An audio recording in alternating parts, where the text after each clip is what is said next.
예, 화살을 채우라, 화살을 쏘라라는 제목으로 하나님 말씀 증거하도록 하겠습니다. 성경을 많이 읽어야 됩니다. 근데 성경을 많이 읽어야 되는 이유 중에 뭐 이렇게 접근하면 좀 가슴에 와닿을지도 모르겠어요. 작가의 관점으로 놓고 볼 때, 예를 들어서 뭐 저도 책을 써놓는데 책을 쓴 사람 또는 뭐 노래를 작곡한 사람, 뭐 작가들이죠. 뭘 만든 사람, 누가 좋습니까? 누가 제일 예쁘죠? 책이라 그러면 쓴 책을 잠깐만 읽어주는 사람이에요. 일단 사주는 사람이죠. 책 사주고 읽어주고 서재에 꽂아놓고 항상 인용하고 심지어 줄줄 외우는 사람도 있어. 외우고 최고로 좋고 예쁩니다. 뭐 어떤 사람보다 예뻐요. 진짜 그렇다니까요. 그리고 많이 읽고 인용하고 또 재밌다 그러고 막 300경에 빠져 있고 그러면 좋고 예쁜 정도가 아니라 고마워요. 참 감사한 분, 고마운 분이다 이런 생각이 듭니다. 하나님도 마찬가지입니다. 하나님이 쓰신 게 성경 아니에요. 하나님 말씀 아니에요. 하나님 말씀 누가 제일 좋아하겠어요? 읽고 인용하고 외우고 그거대로 기도하고 제일 기뻐하죠.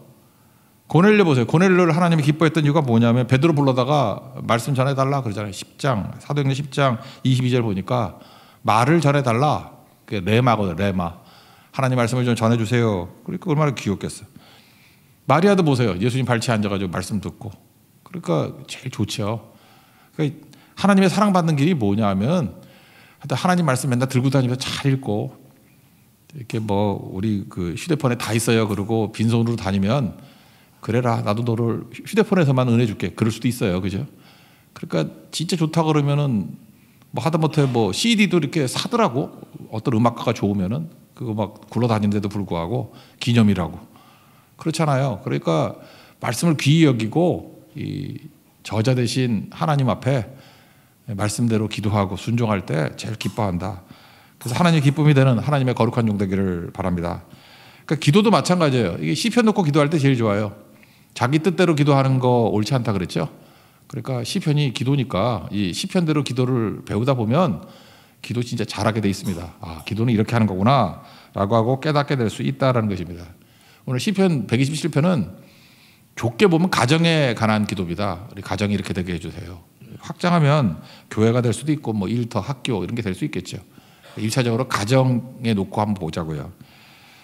두 가지로 놓고 보겠습니다. 첫 번째는 이제 가정을 위한 기도인데 하나님이 사랑하시는 자가 되라는 거예요. 2절 보면은 뒷부분에 여호와께서 그의 사랑하시는 자, 그리고 뭐 잠 주신다 그런 얘기 나오잖아요. 여호와께서 그의 사랑하시는 자. 그러니까 하나님의 사랑받는 자가 되라 그런 뜻이겠죠. 그래서 1, 2절을 보면은 세 가지 조건이 나와요. 하나님의 사랑을 받는 자. 첫 번째, 가정을 하나님이 세우셨다고 인정하는 자. 두 번째, 하나님이 가정을 지키신다고 인정하는 자. 세 번째, 하나님께서 가정에 했던 모든 일들을 이루신다고 믿는 자. 그러니까 뭐예요? 세움, 지킴, 이룸. 이게 다 누구에게서 나와요? 하나님께로부터 나온다라는 것을 인정할 때 그 사람을 뭐라고 하나님이 지칭하느냐 하면 하나님의 사랑받는 자, 사랑하시는 자 이렇게 된다는 것입니다. 그래서 우리 가정이 하나님의 사랑받는 가정, 또 성도 한 사람 한 사람이 하나님의 사랑받는 성도 되길 바랍니다. 이 세 가지 하면 된다는 거예요. 오늘 기도도 뭐죠? 우리 가정의 세움과 지킴과 이름이 하나님께 있습니다. 이걸 이제 세부적으로 기도하면 그게 가정에 대한 기도가 된다라는 것입니다. 하나님이 세우셨다. 첫 번째죠. 하나님의 가정의 본질입니다. 뭐 어제 설교를 인용한다 그러면 본질이 하나님입니다. 가정의 본질이 하나님이다 인정하면은 하나님께서 다 나온 거 아니에요. 하나님이 가정 세우신 거죠. 근데 이게 실존이라 그러면 뭐예요? 나잖아, 나. 가정 내가 세웠지. 뭐 내가 저 여자 좋아서, 내가 저 남자 좋아가지고 결혼해서 애 낳고 사는 거지. 그냥 그런 생각을 갖는다 그러면 실존이 본질을 앞선다. 샤르트로 비슷한 소리 하는 사람이 되는 거겠죠. 그죠? 가정에서도 그럴 수 있다는 것입니다. 근데 가정을 하나님이 세우셨다. 이걸 꼭 붙들어야 된다는 것입니다. 이게 집이잖아요, 집. 1절 그 상반절까지 읽어보면 여호와께서 집을 세우지 아니하시면 세우는 자의 수고가 헛되며. 누가 세웠어요? 하나님이 집을 세우셨다. 그래서 하나님이 세우심을 인정하고 하나님 바라보고 감사합니다. 그리고 하나님 앞에 뭐 기쁜 모습을 보이고 있는 거, 이게 되게 중요한 것 같아요. 그러니까 제가 볼 때 하나님을 향해서 웃는 거예요.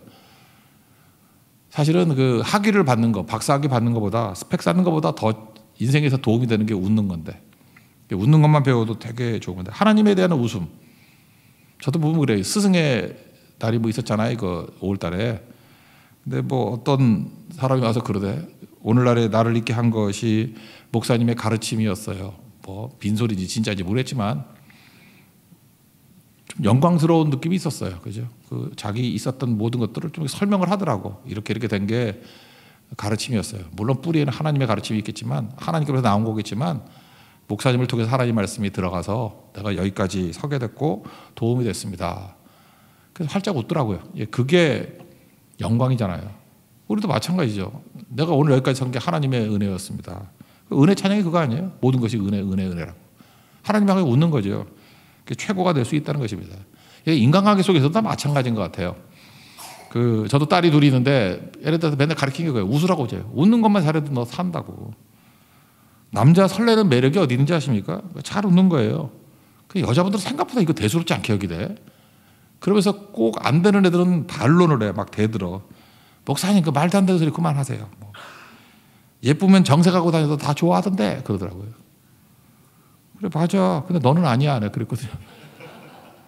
예쁜 애들은 뭐 정색을 해도 예쁠 수 있겠지. 근데 예쁜 애가 몇 명이나 돼? 1%나 되나? 남자가 예쁘다고 느끼는 건 1%도 안 돼요. 다 보통이 한 90%쯤 되는 거지. 못생긴 것도 한 1% 되고. 대부분 뭐 비슷비슷하다고. 그러니까 그런 예외적인 거 빼놓고 일단 웃으면 마음이 열려요. 웃으면은 남자들이 용기가 없거든. 나를 용납해 준다라는 생각을 갖는다고. 그래서 편안하게 대화 나눌 수 있어요. 근데 여자분들은 괜히 내가 값싸게 안 보인다고 이렇게 정색하고 있으면 옆에도 못 가. 그죠? 그러니까 뭘 해야 돼? 남자든 여자든 간에 웃는다는 건 마음을 연다는 거죠. 상대를 영접한다. 하나님 앞에서도 이렇게 웃는 마음으로 서 있는 거예요. 그죠? 하나님께로부터 모든 것이 왔습니다. 우리 가정을 세웠습니다. 그게 너무 중요하죠. 전 눈수술하고 난 다음에 약간 혼자서는 괴로웠어. 옛날 이미지가 다 사라져 버리고, 옛날엔 그래도 작은 눈이지만 약간 카리스마가 있었던 것 같은데, 우리 딸들이 뭐라 그러냐면 뭐 자꾸 웃어. 왜 그랬더니 눈이 하회탈 같대. 아이 의사가 거지같이 이렇게 만들어놨어. 이렇게 해가지고 이게 동그랗게 해가지고. 나 웃는 거 아니거든요. 근데 웃어 보이잖아 맨날. 하회탈 같이 만들어놨어. 근데 지나놓고 보니까 이것도 하나님의 다 뜻이 있구나. 하회탈로 만들어 놓은 거. 그래서 제가 밤에 뭐 하는지 알아요? 이거 잡아당기고 있어. 이거 수평으로 만들려고. 근데 안 돼 그거. 하나님께서 그냥 항상 웃고 살라고. 하도 안 웃으니까 하회탈 같이 눈이라도 눈웃음 치고 다니라고. 그게 좋은 거죠. 그래서 제가 딴 건 모르지만 하나님 앞에서는 하회탈입니다. 하나님 감사합니다. 은혜 주셔서 감사합니다. 우리 성도들도 감사합니다. 그게 좋은 거죠. 이거예요. 하나님께 사랑받는 자가 되기 위해서 필요한 거는 모든 것이 하나님이 세우셨습니다. 가정도, 나도, 교회도, 나의 삶의 모든 것들이 하나님이 세우셨습니다 하고 하나님 앞에 웃는 거예요. 그게 기도 제목이 돼야 된다는 것입니다. 두 번째는 하나님이 지키신다죠. 지키신다. 그 1절 하반절을 보면 여호와께서 성을 지키지 아니하시면 파수꾼에 깨어 있음이 헛되도다. 하나님이 지켜주시는 거예요. 세워주실 뿐만 아니라 지켜주셔요. 우리는 뭘 세우고 나면 걱정이 돼가지고 내가 지키려고 그러잖아. 파수꾼이 지켜도 못 지키는 겁니다. 근데 무무리치고 애써도 못 지켜요. 우린 그래요. 하나님의 은혜로 뭘 이루고 난 다음에 하나님이 지켜주신다고 해서 더 잘 믿어야 되는데 자기 힘으로 지키려고 그래. 그런 거 여러분 되게 많아요. 진짜 보면 진짜 한심한 사람들 되게 많아. 하나님이 진짜 은혜거든. 취업도 못할 사람 취업시키고, 결혼도 못할 사람 결혼시키고, 되지도 않을 사람 100% 은혜야. 자기만 몰라. 은혜로 세워졌거든요. 그러고 난 다음에 예배도 안 나와. 이유가 뭐냐면 자기 평생에 그렇게 좋을 때가 없거든. 그거 지키겠다고. 정말 어리석어요. 하나님이 세워주신 것을 자기가 지키겠대. 그래서 파수꾼 동원해. 이것저것 지키겠다고. 이제 2, 3년 내에 또 무너져서 오겠지. 깡통 차고 오겠지. 그래요. 오면 다행이고 안 오면은 뭐 유리 방황하는 사람 되는 거지. 저를 비롯해서 우리 인간이 그렇다고. 진짜 어리석어요. 그래서 하나님이 세우신다. 두 번째 단계까지 무조건 가야 돼요. 세워진 모든 것을 하나님이 지켜주신다. 우리가 못 지켜요. 파수꾼으로 못 지킨다고. 그거 기도하세요. 이게 받은 축복들, 받은 은혜들 내가 못 지킵니다. 파수꾼이 못 지킵니다. 하나님이 지켜주십니다. 그런 거죠. 그때 승리하게 된다는 것입니다. 이 지켜준다는 개념이 스가랴서 2장에 나오죠. 거기 보니까 예루살렘이 성곽 없는 성읍이 될 것이라. 우리 그 부천에 있는 양순수 목사님 교회가 프라자 교회잖아. 프라자. 영어 프라자 광장 그런 뜻이 아니라 원래 플라자 그러면 안 돼. 프라자예요. 프라자. 이게 히브리어거든요. 성곽 없는 성읍. 하나님이 지켜. 성이 없는데도 보호받아. 하나님이 지켜주시는 거예요. 그래서 이렇게 눈에 안 보이니까 너무 겁나가지고 스가랴서 2장 5절에는 이렇게 부연 설명을 해요. 불로 둘러싼 성곽. 그 가운데 영광이 있을 것이다. 하나님이 이게 불로 보호해 주신다고요. 이 광야에서 우리 인생 광야 인생 아닙니까? 하나님이 뭐로 보여줘요? 불기둥으로. 어떤 때는 구름기둥으로 우리를 보호해 주신다. 그게 하나님의 인도하심이라는 것입니다. 가정을 놓고 꼭 기도할 때 세우시는 것도 하나님이시고 지켜주시는 것도 하나님입니다. 그리고 세 번째 기도가 뭐가 돼야 돼요? 하나님이 이루신다는 거죠. 우리가 수고한 거, 최선을 다한 거에 대한 결과를 주신다. 그런 거죠. 헛수고 되지 않는다. 2절 앞부분까지 읽겠습니다. 시작.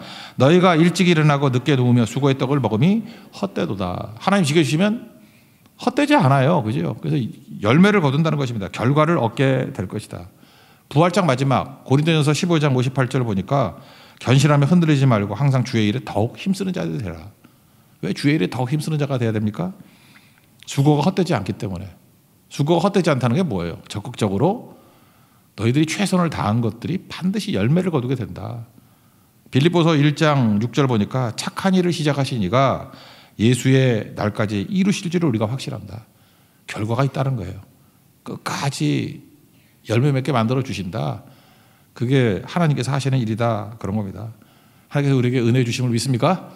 이 세 가지 꼭 기도했으면 좋겠어요. 우리 가정 하나님이 세우셨습니다. 지켜주셨습니다. 이루십니다. 세움, 지킴, 이룸. 이게 가정에 대한 기도가 돼야 된다라는 것입니다. 이게 다 뭐예요? 맡긴다는 거죠. 맡긴다는 건 뭐예요? 예수님 믿는다는 거죠. 맡기는 게 믿는 거지. 은행에 1억을 맡겨요. 은행 믿는 거죠. 은행이 만약에 망한다 생각하면 뭐 얼마 전에 저축은행 망한다 그랬더니 막 뱅크런 일어났다며 할머니들이 와가지고 돈 찾겠다고. 그럼 진짜 망해. 그래서 정부에서 보증할게 막 이러니까 또 잠잠해지고 그런 거죠. 그러니까 맡기는 거는 믿는다라는 뜻이에요. 그러니까 하나님 앞에 다 맡겼다 그런 얘기가 뭐예요? 믿는다 그런 뜻입니다. 우리 손에 있는 거 아니죠. 요금에서 노래도 나오잖아요. 하나님 그 손에 너의 삶을 맡긴다. 믿는다라는 거예요. 우리 가정을 주님께 맡기고 우리 가정을 주님께 믿음으로 드릴 수 있는 은총이 종되길 바랍니다. 주님이 세우실 걸 믿습니까? 예, 지킬 걸 믿습니까? 예, 이루실 걸 믿습니까? 이게 가정에 대한 기도가 돼야 된다는 거예요. 그러면 결과적으로 잠을 주신다는 거예요. 이 잠은 평안이죠. 샬롬. 샬롬이 뭡니까? 기능한다.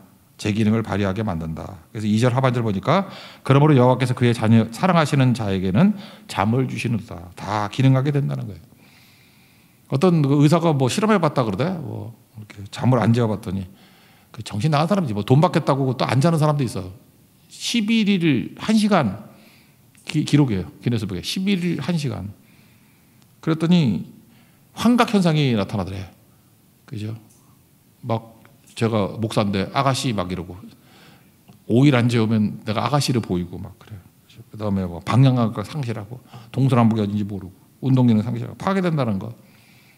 그래서 14시간 재웠더니 정상으로 돌아오더래. 젊은이인데도 불구하고. 그러니까 뭐라고 하루 이틀 뭐 안 잘 수도 있겠지만 가끔. 그러니까 잔다는 건 뭐예요? 이게 회복과 충전이 된다 그런 뜻이죠. 제가 요즘에 기도하는 것 중에 그거예요. 우리 성도들이 은혜 받았던 증거가 뭐냐면 잘 자도록. 하여튼 우리 성도들은 잘 잤으면 좋겠어요. 숙면을 취하고 밤에 뒤척거리지 않고 그냥 베개에 머리 대면 5분 안에 다 가버리고 그랬으면 좋겠어요. 그때 성장하는 거거든요.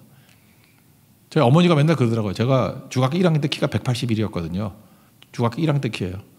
몸무게가 50kg였어. 그러니까 꼬챙이죠. 지금 키하고 똑같은 건데 죄송합니다. 제가 1cm가 작아졌어. 요즘에 재니까 180밖에 안 나와. 그 1cm 어디 갔지? 누가 훔쳐간 것 같아. 뭐 이렇게 굽어졌는지. 181이었는데 중학교 1학년 때 키였어요. 몸무게 50. 그래서 저는 걱정했어요. 이러다가 2m 이상 자랄까 봐. 막 그 버스도 막 뚜껑 열어야지 머리 올라가고. 그래서 그때부터 이제 엮기 이거 했거든요. 엮기 60kg짜리 막 들고 중3 때 이거 막 돌리고 그래서 믿거나 말거나 진짜 몇 번 돌렸어.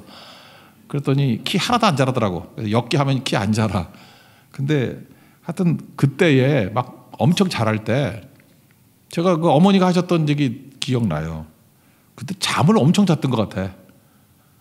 그냥 라면 뭐 먹고 자면은 어떤 때는 뭐 거의 20시간 자고 그랬어요. 근데 과장이겠지 이거는. 제 밭때 이렇게 자고 나면 제 때 2cm가 컸더래. 말이 안 되는 건데 저도 느낄 정도였어요. 이게 잠자기 이전과 잠자기 이후에 차이를 느낄 정도로 그러니까 뭐 한 0.5cm나 1cm는 자란 것 같아. 그래서 성경에는 나오잖아요. 마가복음 4장 20절 씨뿌린 비유에서 밤낮 자고 깨고 하는 중에 씨가 자라난다고. 우리 성도도 마찬가지입니다. 주님 안에서 이렇게 안식을 취하고 일할 때 자라지 않아요. 맡길 때 자라요. 숙면할 때 자라요. 안식할 때 자란다고. 평안을 누릴 때. 그래서 성도들이 뭐 운동할 때 막 일할 때 자라는 게 아니라 주님께 다 맡기고 예배드리고 평안할 때 엄청 자라게 돼 있다고요. 그게 교회고 그게 가정입니다. 우리 가정의 성장과 열매 거두는 축복이 받기를 바랍니다. 그래서 이걸 합치면은 가정에 대한 어떤 기도가 되겠어요? 하나님이 세우셨습니다. 하나님이 지키셨습니다. 하나님이 이루셨습니다. 이제 하나님께서 우리에게 뭘 줘요? 평강을 주십시오. 평안을 주셔서 자라게 하옵소서. 이게 가정입니다. 이런 기도가 있는 하나님의 종 되기를 축원합니다. 두 번째 파트 기도는 자녀에 대한 기도예요.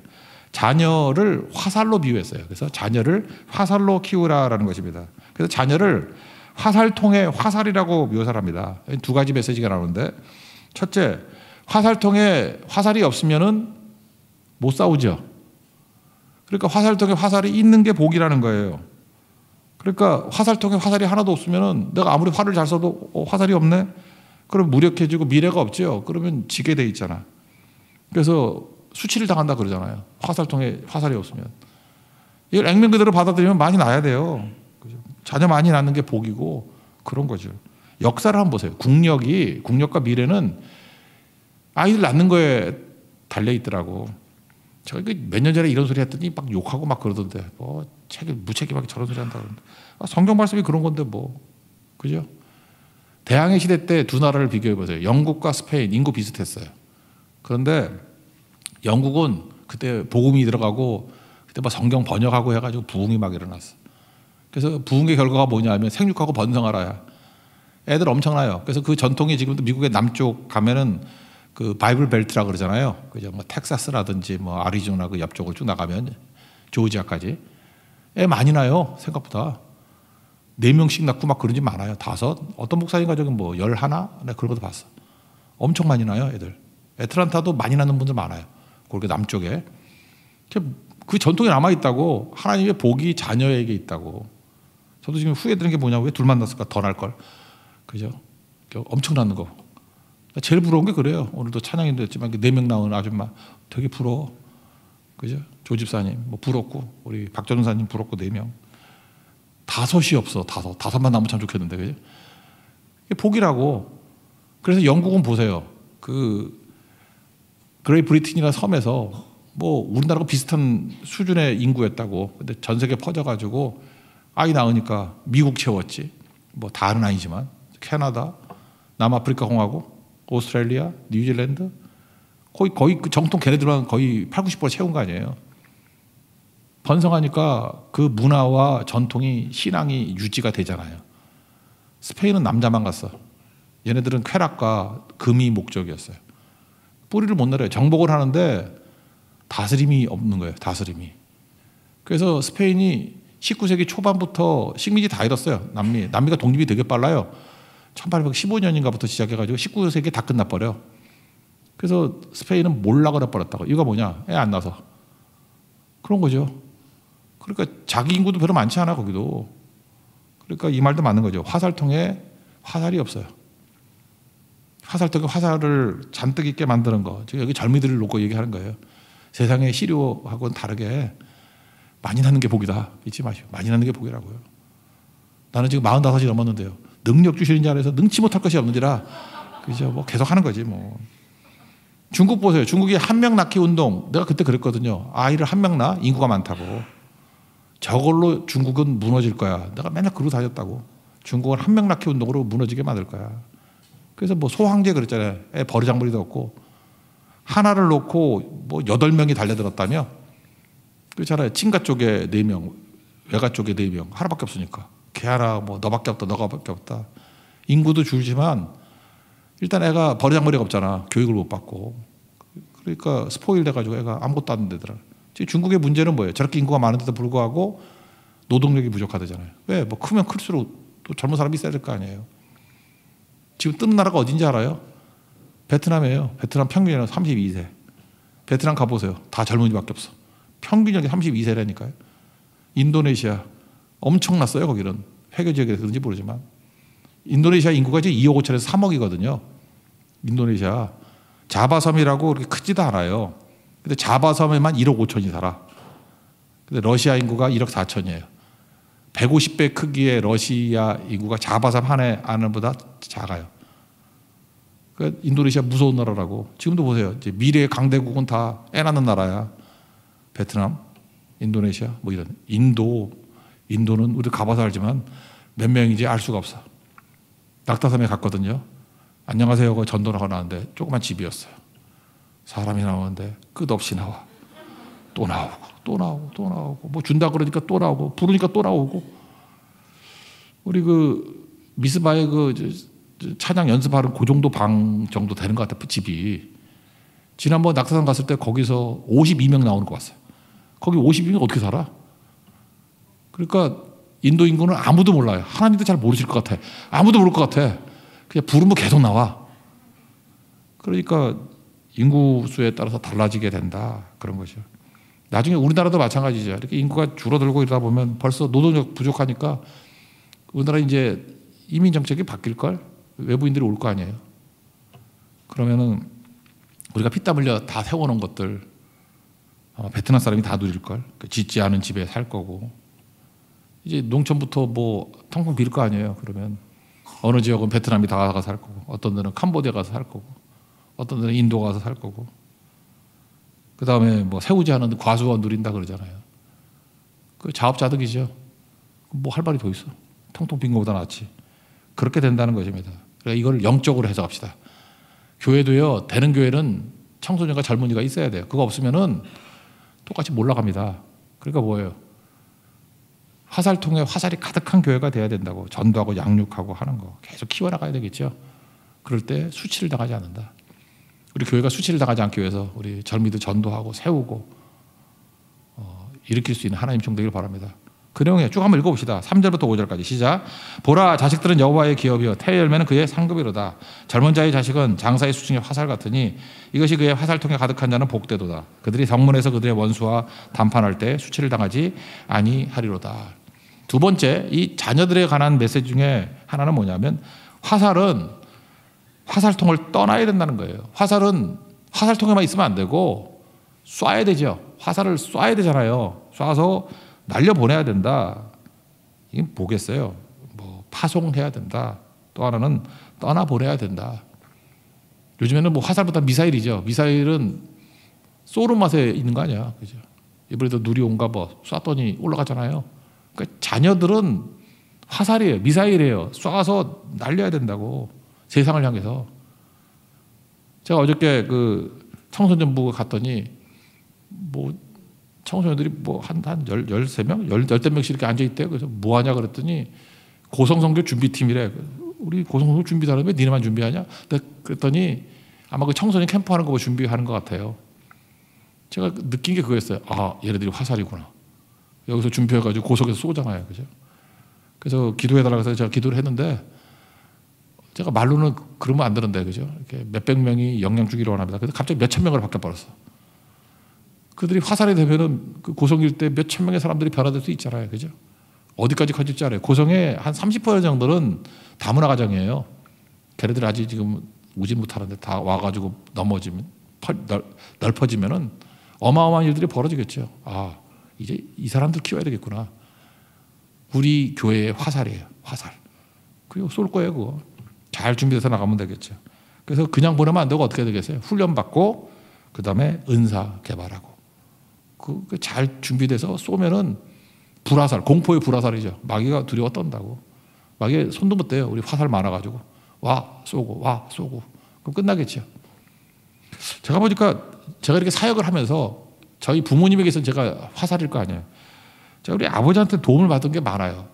지금 생각하니까 아버지한테 훈련을 많이 받았던 것 같아요. 뭐였냐면은 훈련인 게 맞는지 모르지만 찬물로 목욕하는 훈련을 받았거든. 이건 훈련 받은 게 아니라 우리 집에 뜨거운 물이 없었어. 그러니까 물을 한옥이니까 옛날 같으면 이렇게 데워 쓰는 게 많았거든. 데워 쓰는 그 뜨거운 물은 여자들 차지지 뭐 나한테 오지도 않았어. 그것도 데워서 하려고 그러면 언제 해 그거를. 그래서 항상 같이 이렇게 찬물로 샤워를 하고 옛날에 우리 아버지도 젊었을 때는 같이 겨울에도 찬물로 했어요. 얼어 죽는데 그러면서 맨날 뭐 해병대는 이런다 이러고 아버지 해병대도 아닌데 하여튼 계속 그랬다고요. 그죠? 근데 그게 제 태도라든지 건강에 굉장히 도움이 됐던 것 같아요. 근데 이거 어떤 의사가 썼던 그 무슨 그 칼럼 같은 거 읽어보니까 이게 근거가 있더라고. 찬물로 이렇게 샤워를 하면 스트레스가 생긴대요. 그렇죠. 그래서 몸에 스트레스 호르몬이 나오잖아요. 아드레날린, 그다음에 노르 바이러스 같이 노르 아드레날린 모집을 해서 뭐 그런 게 막 나온대. 그러니까 기분이 나빠지는데 동시에 그거 끝나고 나면 쾌락 호르몬이라고 그러죠. 도파민. 그게 엄청 나온대. 근데 이게 어느 정도 효과냐 하면은 코카인 각성 효과만큼 나온대요. 그러니까 마약 한 정도. 제가 그랬어요. 그 찬물로 목욕하는 그 순간에는 지옥이었어. 근데 그걸 벗어나고 난 다음에 딱 씻고 난 다음에 막 몸에서 열이 나고 뭔지 남자 같고 뭔지 앞에 오면 그냥 다 때려 죽일 것 같고 죄송합니다. 하여튼 때려 죽이는 거 말고 부실 것 같고 뭐 엄청난 남성성이 막 생기더라고. 그런 게 있었어요. 그게 뭔가 했더니 그게 도파민이야. 근데 그게 마약을 할 때는 올라갔다가 팍 꺼져버리는데 3시간 지속이 된대요. 제가 그 훈련 받았던 거예요. 그리고 다시 끌고 어디 갔냐면은 저기 평창동에 있는 뭐 삼각산 기도원 올라가서 기도하고. 저는 안 했어요. 우리 아버지만 했고 저는 안 했어요. 그냥 구경만 하고 있었는데 많이 안 했어요. 그거 어떻게 기도를 해? 아버지 4시간 5시간씩 하는데. 그래서 지은 죄가 많았구나 그렇게 생각했지만 그거 어떻게 해? 근데 거기서 기도하는 거 되게 많이 봤어요. 그러니까 저도 1시간을 했던 것 같아요. 나는 5시간 못 하겠더라고 도저히. 그 훈련이에요. 그 훈련.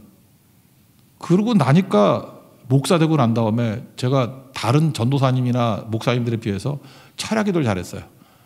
이거 뭐냐? 맨날 끌고 삼각산에 올라가가지고 5시간 뭐 밤새도록 하는 거 일단 구경을 했거든. 근데 내가 목회자가 됐으니 그렇게 당연히 해야 된다고 생각했기 때문에 그게 거부감을 안 느껴지고 되더라고. 근데 그게 화살이었어요. 제가 가르쳤던 제자들이 다 밤새 기도하는 거 다 훈련받았어. 지금도 목사들도 되게 많은데 다 철야기도 하고 지금도 기도의 용장들이 돼 있더라고. 이게 바로 뭐예요? 훈련받고 쏜 화살이라고. 여러분들도 무서운 화살 되십시오. 하나님 화살이 돼가지고 나아가면 그때 크나큰 승리를 맛보게 된다는 것입니다. 이게 자녀예요. 그래서 자녀에 가는 건 2가지를 얘기했잖아요. 화살통에 화살이 가득한 가정 되게 하옵소서. 이게 우리 자녀일 수도 있고 또 아니라 그러면 열심히 전도하고 양육해서 영적인 화살들이 많이 나오게 해 주옵소서. 교회죠. 그리고 또 하나는 뭐예요? 쏠 줄 알아야 돼요. 화살통이 있다고 다 되는 게 아니라 열심히 세상을 향해서 예술계를 향해서 문화계를 향해서 정치계를 향해서 여러분들 각각 있는 곳에 화살을 쏴야 돼요. 그 하나의 화살이 날아들어가서 변화를 일으킵니다. 그게 우리 꿈입니다. 그런 나라가 이루어지는 하나님의 은혜의 역사의 길을 축원합니다. 자리에서 일어나겠습니다. 하루의 은혜 찬양하겠습니다.